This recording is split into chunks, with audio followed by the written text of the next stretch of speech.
Now let's take a look at how to set up a voice VLAN on a switch. In fact, I'm going to set it up with, as we mentioned, a phone has a built-in switch. So we're going to set up as both a voice and a data VLAN and take a look and see what that looks like.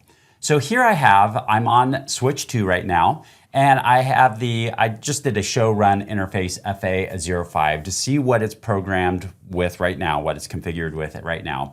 And as we can see that there's no real settings on this interface. So let's get into the interface and start configuring it. I'm going to get into the global configuration mode and then get into interface FA05 so we can configure that. And the first command I'm going to do is I'm going to set this as an access port. So switchport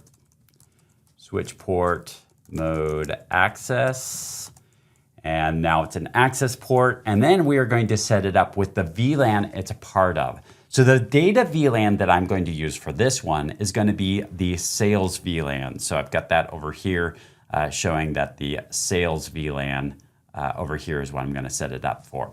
So let's set it up for VLAN 50. So I'm going to say switchport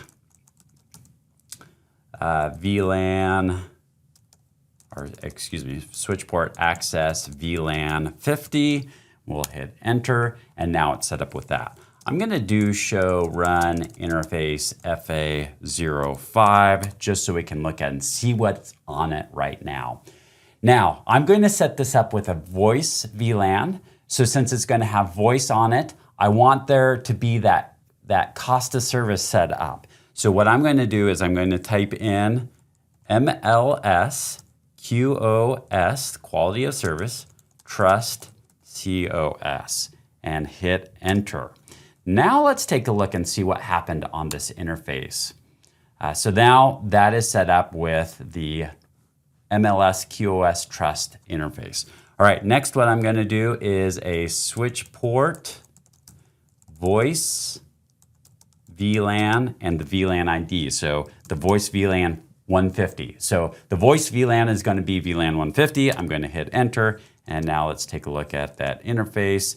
Now I've got all of that set up. It actually does have spanning tree on it. So it included something else. We haven't talked about spanning tree yet, but now it's set up with as being a voice VLAN. So now as I plug the phone into it, it's going to have that traffic tagged with the appropriate VLAN information that it's a part of. The data VLAN the computer is going to be plugged into the data VLAN of 50, and the phone will be using VLAN 150. So that's how you configure a switch port to have that voice connectivity on it.